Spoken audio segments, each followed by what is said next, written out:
It's just a process of meeting the person where they are, seeing what their goals are, and coming up with strategic ways to really hold on to the things that are most important and try to lessen the load. Hi, everybody. Welcome to the Sharing Passion and Purpose podcast. My name is Nancy Moore, and I am the host of this weekly podcast that provides career and creative inspiration to help you build a passionate and purpose-filled life. You'll hear from guests that will help you tap into your creative potential, pursue a career with passion, and build on your biggest and best resource, yourself. I'm excited to have you join this conversation. I'm so happy you're here. Let's get started. Before we start this episode, I'd like to take a minute to thank my sponsor, Dana Day. Dana has been in the building and remodeling business in Tulsa for over 20 years and been featured on HGTV.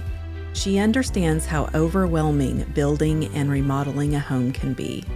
With Dana's design expertise, she assists with every decision from concept to creation, which contributes to staying on budget and on time.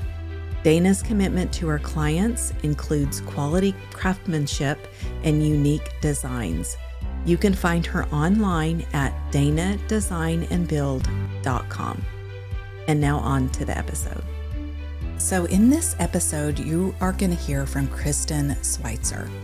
Kristin is the owner of To Be Organized Tulsa, and she is just an organizing guru. And with spring in full swing, that always makes me think of spring cleaning.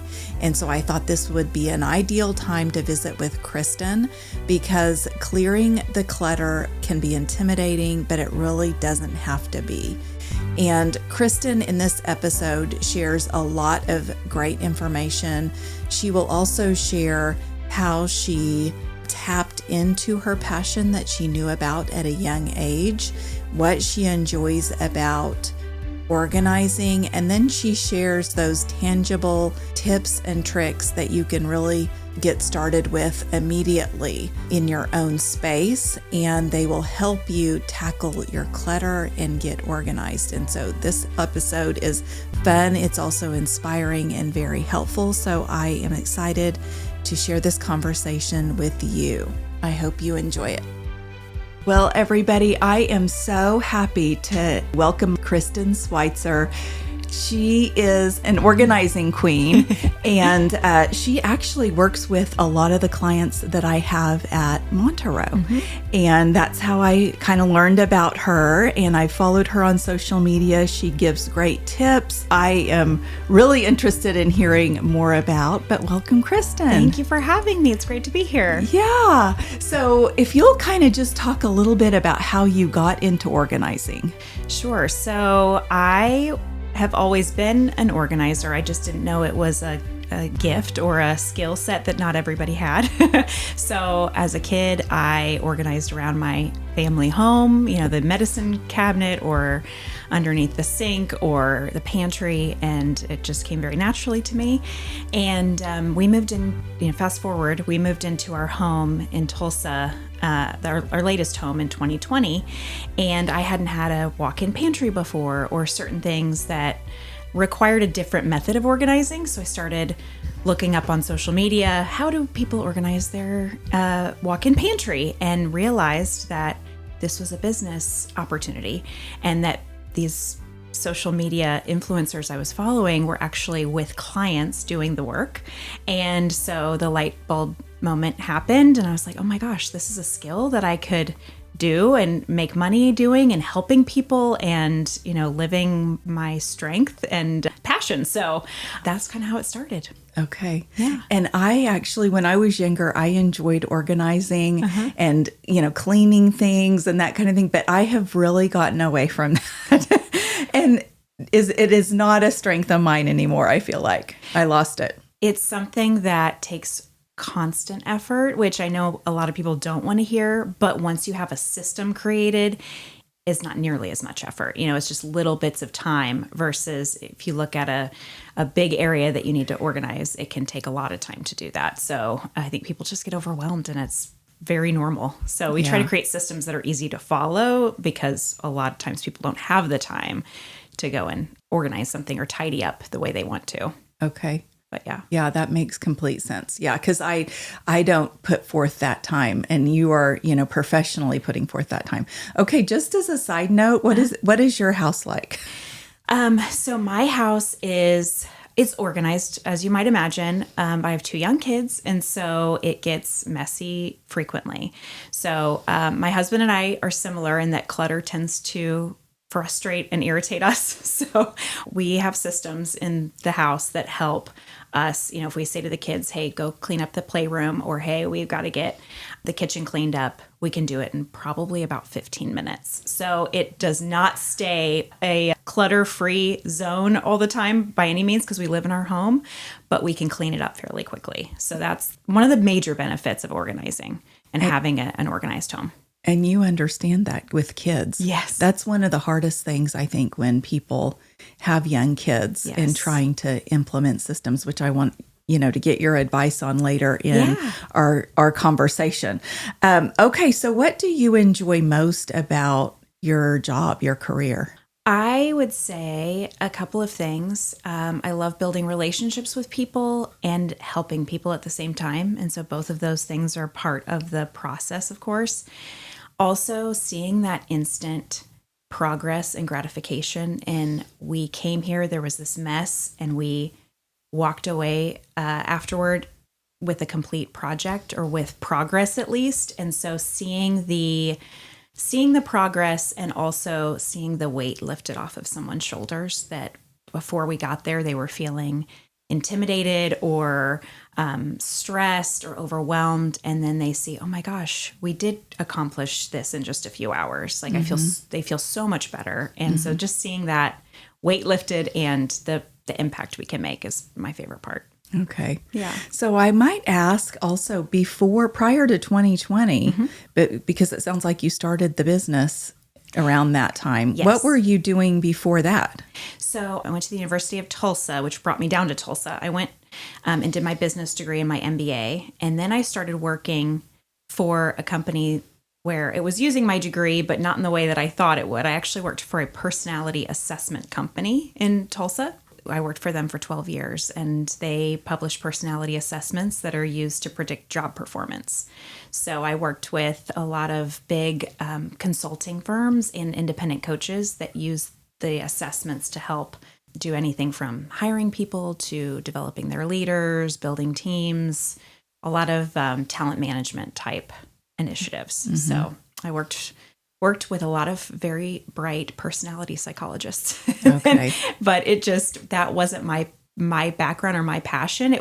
I loved working there, and I had such a good experience, and I grew so much.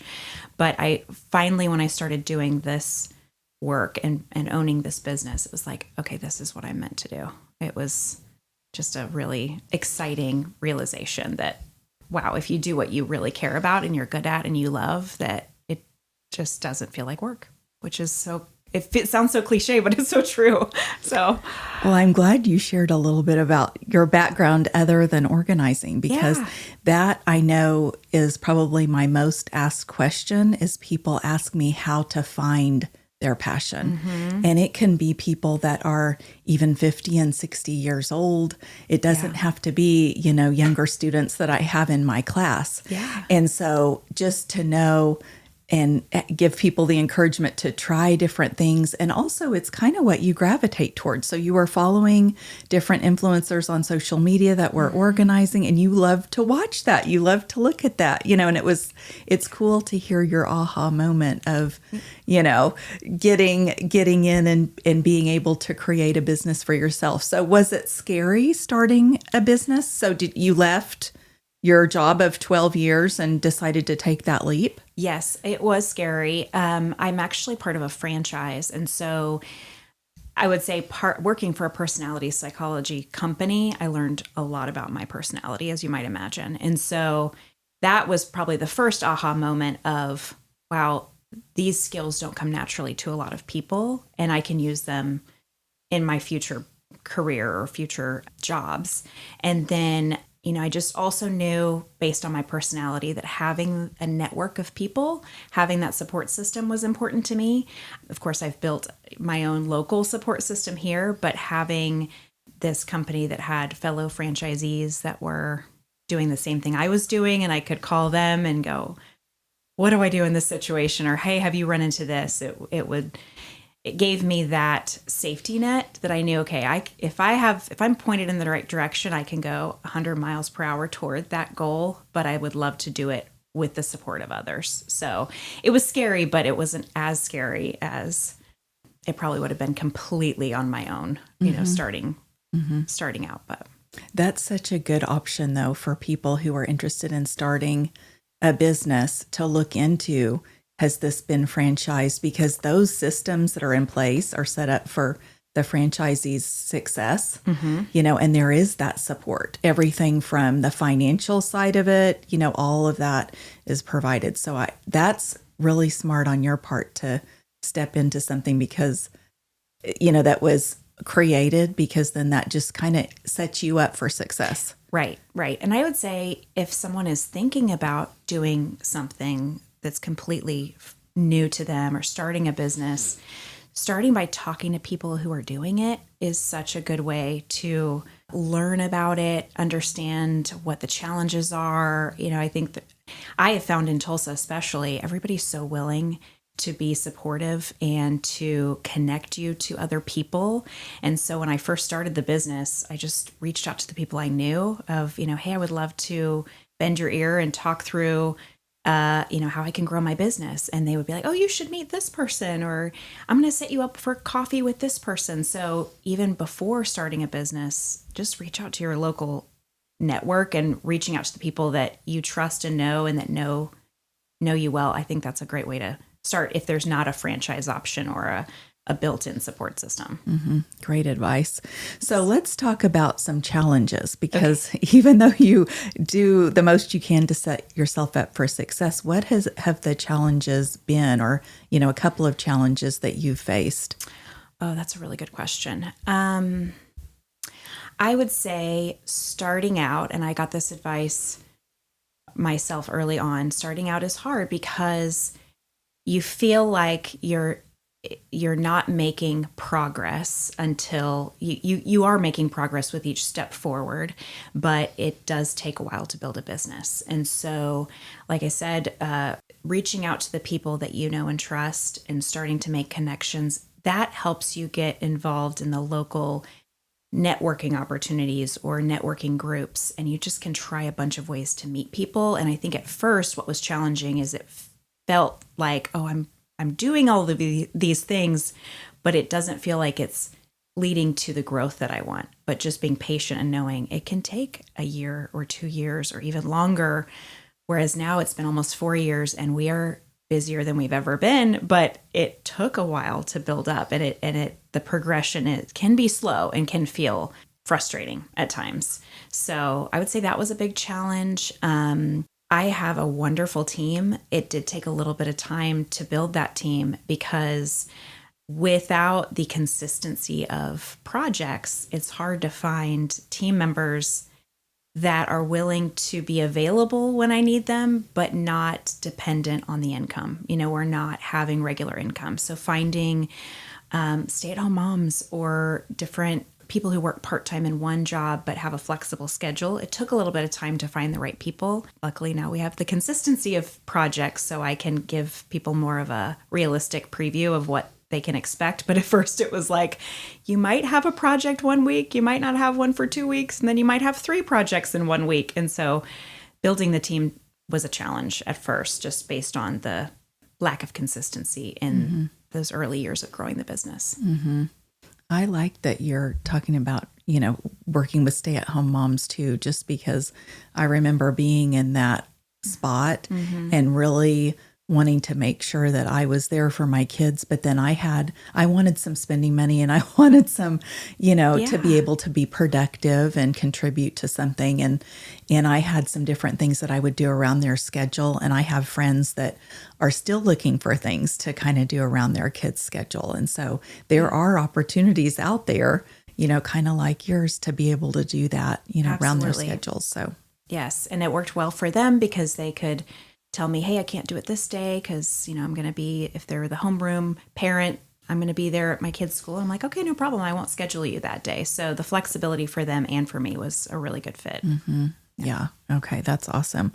Okay. So I'm asking this, I'll just tell a little on myself because I'm asking this question because people are attached to their things.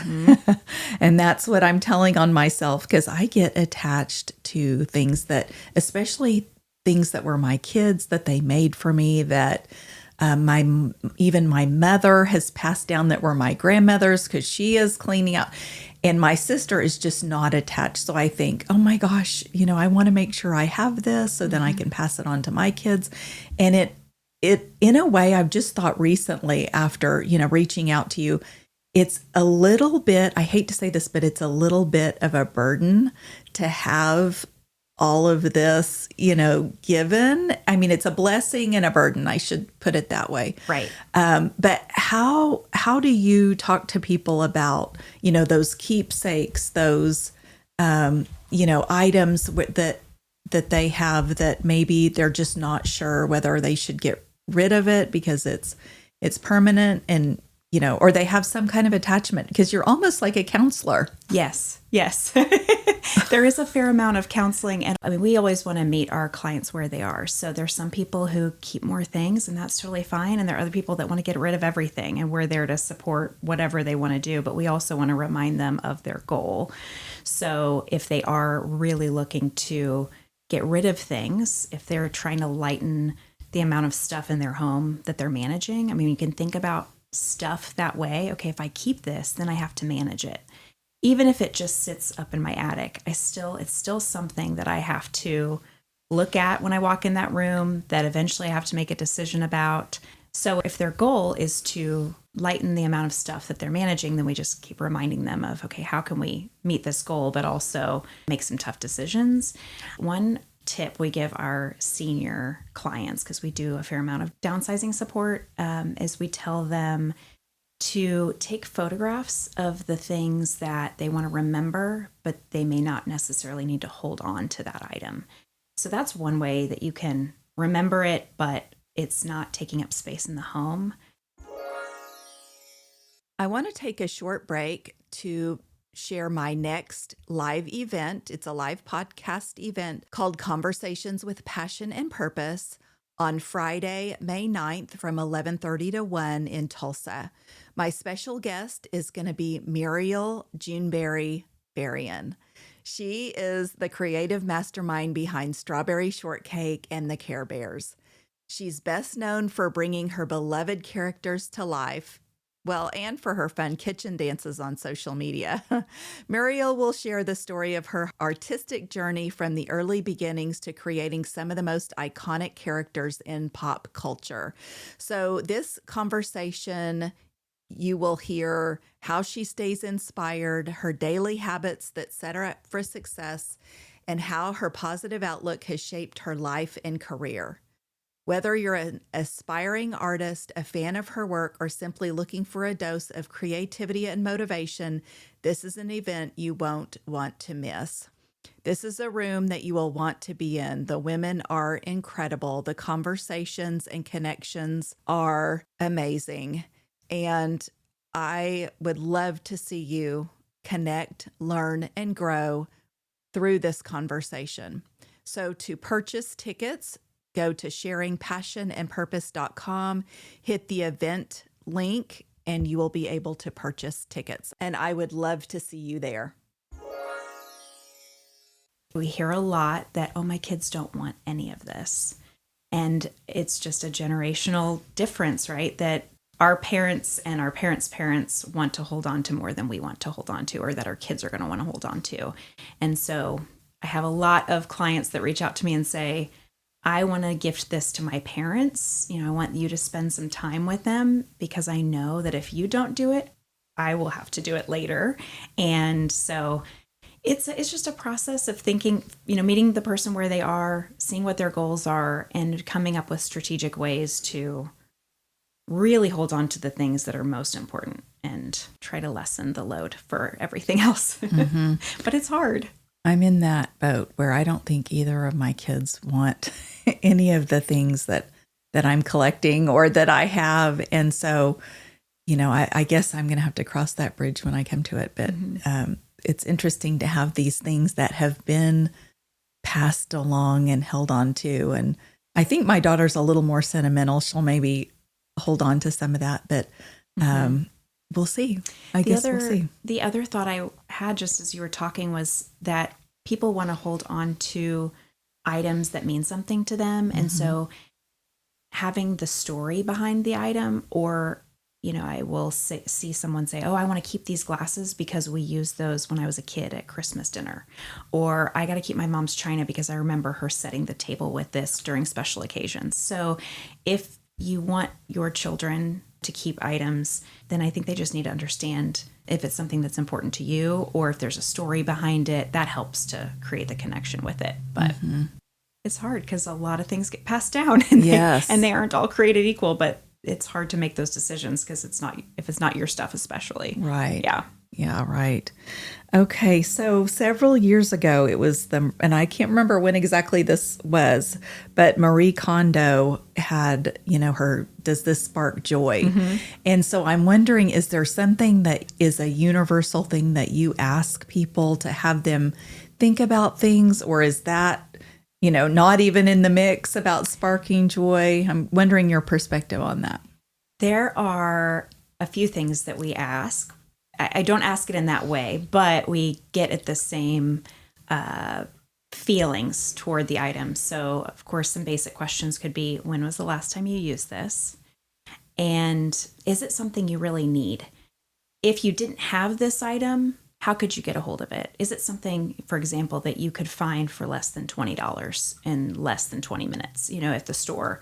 Not that you want to get rid of a bunch of stuff so you can purchase it later, but if it's not an item you use all the time, is it something you could borrow? Is it an item that you could get another way easily and it doesn't have to be in your home? The other thing we do is we try to focus on selecting the favorite items out of let's say you're looking at your pants or your shoes, and I say, okay, what are your favorite items? That's a little bit easier to select. Okay, these are my favorite 5 pairs of pants or my favorite pieces of jewelry, rather than looking at every single piece of jewelry and deciding if you want to keep it or get rid of it. So sometimes just changing the perspective of selecting the favorites can make it easier. So that's one way to do it, but then otherwise it's just getting kind of ruthless about it and saying, okay, really, when was the last time I wore this? And having a trusted friend or sibling or parent help you go through, because they could say, oh, I haven't seen you wear that in 5 years. So they can be a little bit more honest. Yeah Okay.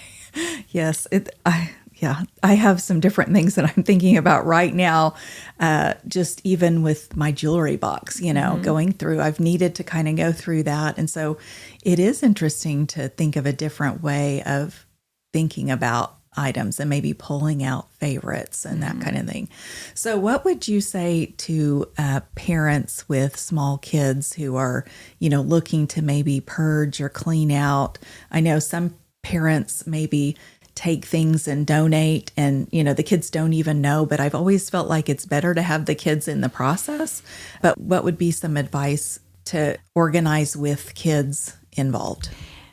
It can be hard to have kids involved, but I completely hear what you're saying, where you don't want to get rid of things and then regret it, or, oh gosh, they really wanted that item.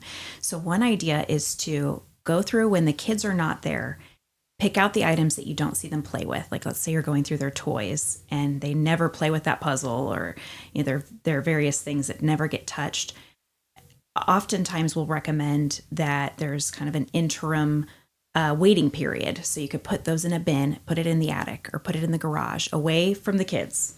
Because if you ask the kids, what about this puzzle? They'll go, oh my gosh, that's my favorite puzzle and I want to play with that. They, of course, if they think it's going to go away, it's their favorite thing in the world. But if you put it away where they can't see it and maybe give yourself a month, set a timer on your calendar, and they haven't looked for that item in a month or 2 months, whatever time period you're comfortable with, then you can feel confident that it's time to get rid of those things.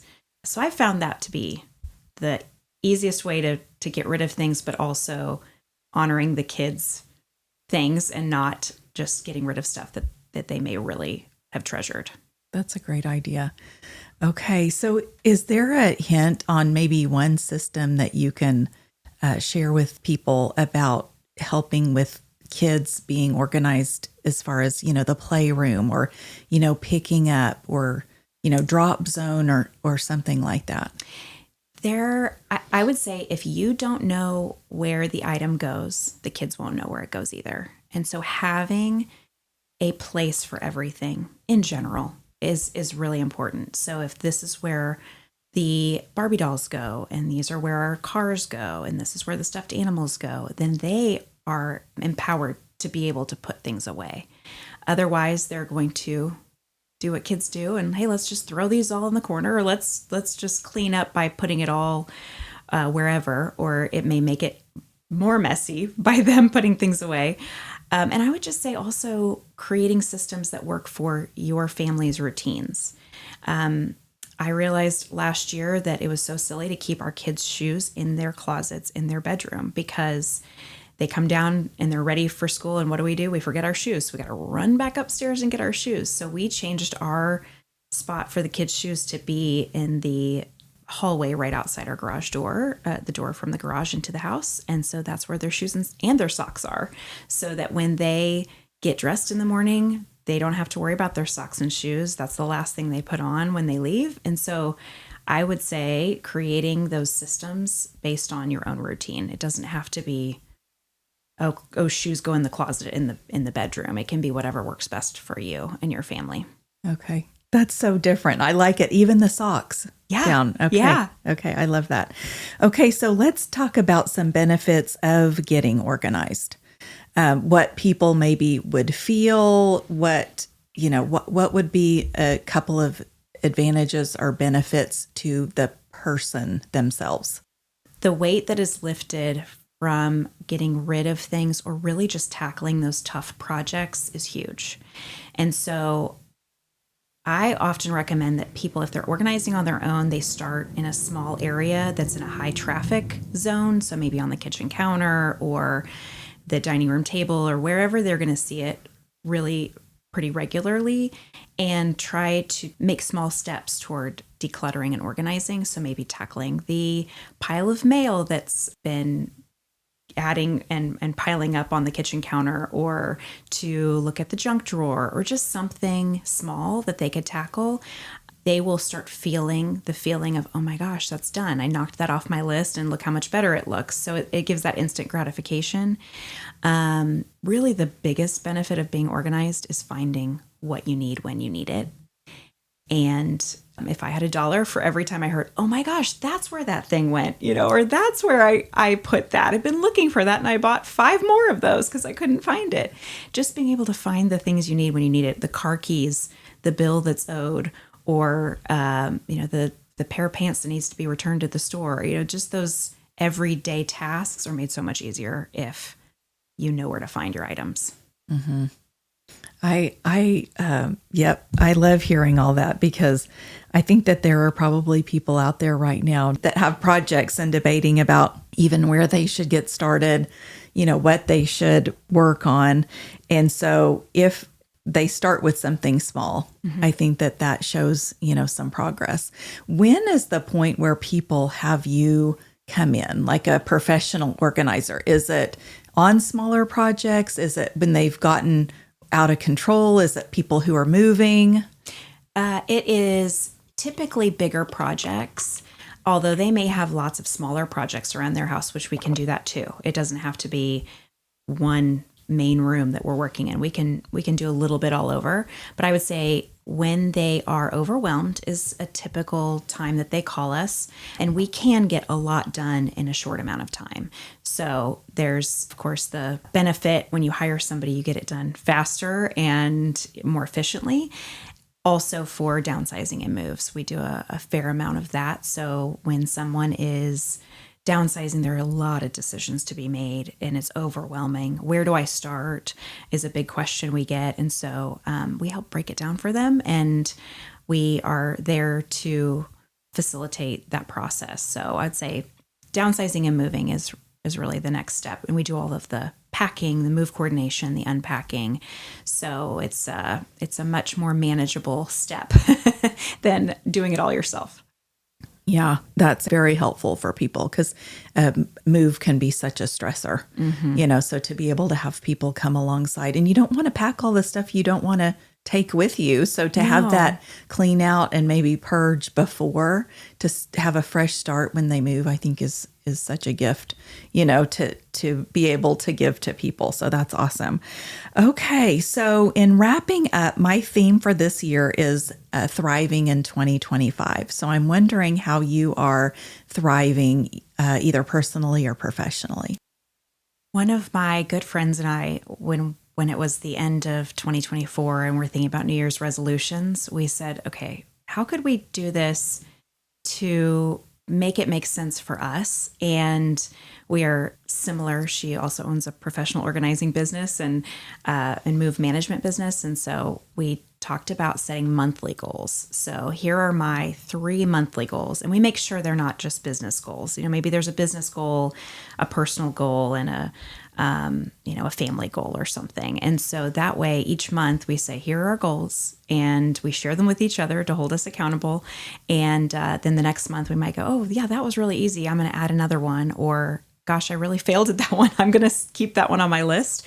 But I like thinking about each month as a new start. And so that's helping me thrive, because I find if I set goals for the year, they are not always practical halfway through the year. And then I just give up on them if they're not practical. So the monthly goals have really helped me thrive. I like that. Okay. Thank you. Yes, that's great. Well, I appreciate you talking to me today. Course. This has been very helpful. In my mind, I have some projects I already need to get going on, and I know I need to do that. But thank you so much for being here today. You're so welcome. Thank you for having me. Thank you so much for listening to this podcast. I appreciate you being here. And don't forget to connect with me on social media. Instagram, Facebook, and LinkedIn are at Sharing Passion and Purpose, and Twitter is at Passion Sharing. Thanks so much, and I'll see you next time.